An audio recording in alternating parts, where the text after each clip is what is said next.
Good morning, my beautiful, wonderful, fantastic, awesome friends and family on the World Wide Webs. I have some errands that I need to run this morning. I'm going to be going to Randall's, which is kind of the Texas equivalent of Safeway or Vons or whatever you want to call it. It's a much more expensive grocery store, but they often have really good sales. And I don't go there very often because it's not super close to my house. There are two kind of equidistant locations, but they're a good 20 to 30 minute drive away from me, as opposed to the 5 to 7 minute drive to HEB. And obviously I'm not going to buy all of my groceries at Randall's because my grocery bill would be 2 to 3 times what it normally is. But sometimes I check the ads, because if you've ever watched my meal planning video, and if you haven't, check it out, I'll link it here. I always check the sales, and I will grab whatever's on sale and I'll incorporate that into my meal plan, or I will store it in my freezer to use at a later time, and that really helps to reduce my grocery budget. This week at HEB, I only spent $65, $70, something like that, and I knew I was going to want to go to Randall's because they have chicken breast, boneless, skinless chicken breast on sale for $1.79 a pound, and boneless, skinless chicken thighs are on sale for $1.49 a pound, which is nuts for chicken regardless, but definitely nuts for chicken that's boneless and skinless, and I don't have to do any other work to get it there. So I'm making a special trip to Randall's to pick up chicken, all the chicken. I'm not exactly sure how I'm going to fit it in my freezer because I have too much crap in my freezer right now. But I think I'm going to actually meal prep quite a bit of it today, because a lot of the macro-friendly food meals that I use, especially for lunches and soups and stuff like that, use already cooked chicken. So she has this amazing meal prep chicken recipe that is super easy. You just mix together the seasonings, pour them on top. I pound the chicken breasts out, or I cut them in half, just because we now have these genetically mutant chickens that are just gigantic now.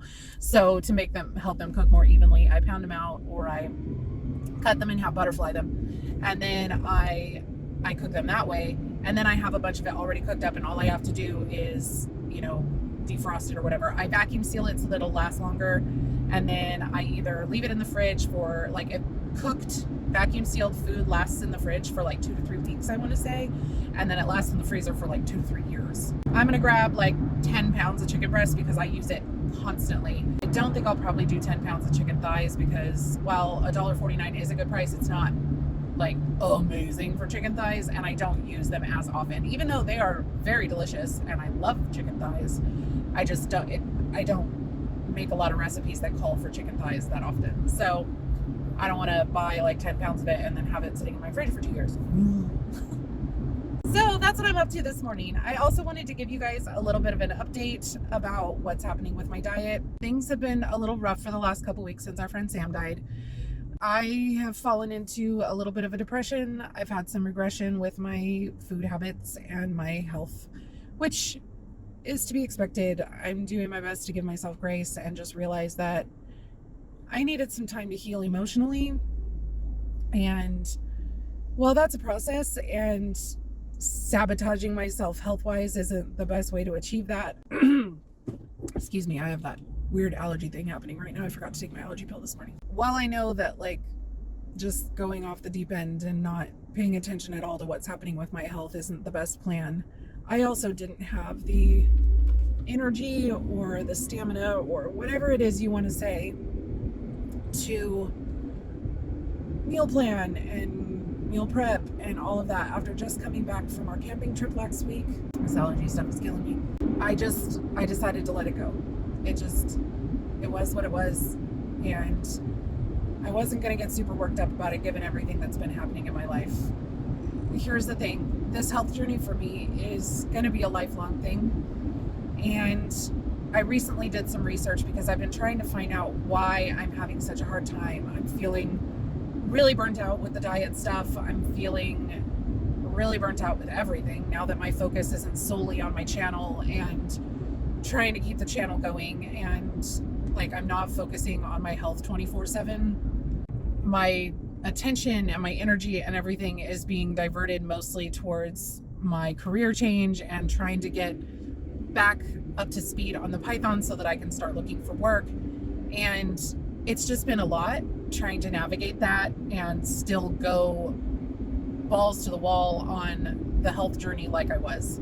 As I was trying to do some research and try to figure out what was happening mentally with me, I remembered seeing something or hearing something from a dietitian about staying in a deficit for prolonged periods of time and kind of the toll that that can take on your metabolism, on your body, on your mental state, on all of those things. And I went down a little bit of a rabbit hole, and I discovered that most experts recommend that you don't stay in a deficit for longer than 12 weeks without taking a break. And I have been doing this now for over 70 weeks, 70. Now, that's not to say that you can't stay in a deficit for longer than that. Obviously, that's fine. But I have a feeling that my body has just been telling me for a while that it needed a break, and I've just been trying to white knuckle it through. And so like I'd have a week where I'm like, oh, I just need some time, like my California trip, and then I'd come back and I'd try to hit it hard and I'd be okay for a week or two, and then I'm feeling again like rah. And so I think what I'm going to start doing is I'm going to start planning cycles of weight loss and cycles of maintenance. I think that will help me in a couple of ways. There's a lot of people and there's tons of debate on it, and people will talk about it, I'm sure, in the comments. Feel free to put in your 2 cents. But people talk about how you're going to have to stay on a drug like Mounjaro or Wegovy or Ozempic or whatever for the rest of your life if you don't want to be fat. And I disagree with that 100%. They say that, oh, well, research shows that X% of people will regain weight. Well, guess what?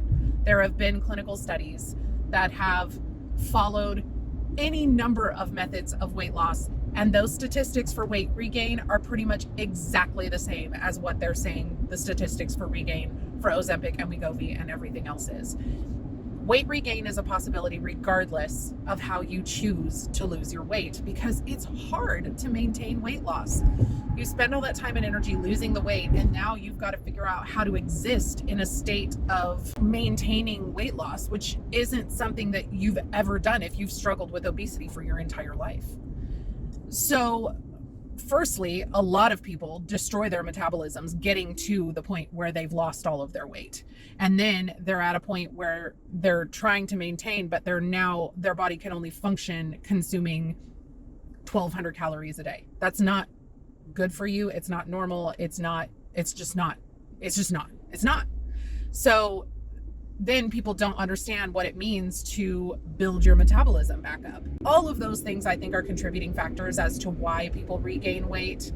I think burnout is a very real thing. Not understanding how to eat for maintenance. All of that, I think, is a very real thing. So I think taking these periods of what I'm going to do is 12 weeks of deficit, where I'm really concentrating on losing weight for those 12 weeks, which is basically about 3 months. And then I'm going to take a 4-week break for maintenance. And eating at maintenance means eating quite a few more calories. It means having a little bit more freedom. I think all of those things will teach me habits to help make maintaining easier once I have lost all of the weight, even though we are still so far away from that. I recently had a subscriber reach out to me to talk to me about the 340B program. Their doctor talked to them about it, and I've been trying to do some research, but it's all very vague because most of the information on the internet is for the 340B hospitals and pharmacies, not for consumers trying to participate in the 340B program. Basically, it's a government program that helps to subsidize hospitals and clinics that operate in low-income areas, and they make prescription drugs way more affordable. Like, this person was saying that it was making Wegovy like $15 a month. Here's the thing. I don't know if I can justify calling myself, don't get me wrong, my husband and I are not wealthy by any stretch of the imagination. We have to watch our budget. We live paycheck to paycheck, but I wouldn't consider us low income. And I don't know if I could justify using a program that's meant for low income people. Do I think that I can afford Wegovy without some sort of assistance? No, I know I can't. Even with their coupon that takes $500 off, it's still over $600 a month. I can't afford that. So I mean, the compound makes it a little bit more affordable, but it's still, then there's the whole, okay, I'm taking a compound. And while, yes, I do think compound pharmacies can be legit, there's a lot of them out there that aren't. And with the individual formularies not being FDA regulated, there's no way to guarantee that a compound will work for me the same way that the Wegovy did. So all of those are things and thoughts and stuff that's been going through my head over the last week or so. The biggest change is going to be that 12-week cut cycle or weight loss cycle, deficit cycle, whatever, and then the 4-week break. I'm hoping that that will give me kind of not an end goal, but it gives me something to, like, a point in the future that's definite to look towards, because right now the only point I have to look towards is I still have another 100-ish pounds to lose, and I have no idea if that's even all I need to lose. Like, I may need to lose more than that, and it's so far in the future at this point because I'm losing so slowly or not at all that it just feels indefinite, and I feel like I need something else. And I've tried focusing on like micro goals, like to say, oh, okay, well, my next goal is to get into the 250s. Well, that's not helping. Yeah. Anyway, I know that this video has been a little weird because I'm driving and I'm not 100% focused on you guys, but I didn't really have the time this week to sit down and just have a conversation with you without doing anything else, because this week has been a little hectic, and I didn't want to go the week without checking in with you guys and giving you an update on what is happening with me. If you guys have never shopped ads or used ads to help fuel your meal planning and you're struggling with sticking to a budget, I know that grocery prices are getting crazy. Certain stores like Randall's, you have a rewards program that helps reduce the amount that they charge for gas as well, so you can take advantage of paying less for gas because you've bought things that you already needed. Just little ways to save yourself some money, because we are all hemorrhaging at this point.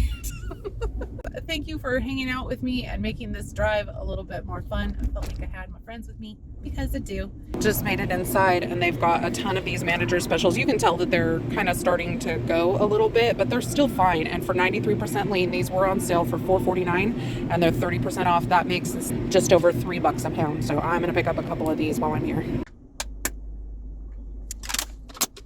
Well, that was extremely satisfying. The sad news was they didn't have any of the chicken thighs. They had run out completely, which I'm not necessarily surprised, and I'm really not like super disappointed. Anyway, I picked up 10 pounds of the chicken breast. I went through the app while I was going to the bathroom this morning. Randall's has a bunch of like digital deals that they don't necessarily advertise in their weekly ad. So I went through the digital deals this morning, and I found they had a thing for a free frozen fruit item, and I mean, it's like a $5 bag of frozen fruit that's free. Here you go. So I picked up a bag of frozen avocado, because avocados, as you guys know, are crazy expensive, and I love making that avocado mayo dressing from Flexible Dieting Lifestyle, and those frozen avocados worked perfectly for that. They had $1 off a frozen food item, and I know next week I'm going to be doing some crispy spicy beef with rice. I've started mixing cauliflower rice with white rice. I don't like cauliflower rice like at all by itself. I think it's disgusting, but when you mix it with white rice, you can't even tell it's there. And it basically makes what would normally be 150 to 175 calories, almost 200 calories of rice to 100 calories of rice. They had a thing for $1 off any frozen food item, and I found a bag of cauliflower rice for $1.99, so it was only 99 cents. They had $1 off any produce items, so they had some nectarines that looked really good, but they were crazy expensive, like $3.99 a pound. So I picked up one nectarine, and then they had a deal for 3 honey mangoes for 99 cents. And I've never tried honey mangoes before. I just recently tried regular mangoes again, and I didn't used to like them at all, but now I really like those. So I've heard that these honey mangoes are really, really delicious. So I'm curious to see if I'm gonna like those. And 3 for 99 cents felt like a really good deal. When I got to checkout, I saved more than I spent. Like, the total bill was $34, and I saved over 36 or something ridiculous like that. So that's what I mean when, like, Randall's is a crazy expensive store, but if you shop the sales, like, you really can save a lot of money. I was in there a little longer than I expected to be, but totally okay with it, because I saved me some money. Anyway, you guys, thank you so much for watching. Thank you for being here. Thank you for continuing to support me. If you want to support the channel, the easiest ways for you to do that are to hit the like button and to say hi down in the comments. All of that really helps with the algorithm. If you want a way to support my channel more monetarily, I do have the super thanks that YouTube approved me for, but please don't feel obligated to do that. But you are welcome to contribute to the channel in that way as well. I appreciate you guys. Thank you for being here, and I will see you in the next one. Bye, guys. We're on a journey, looking back on the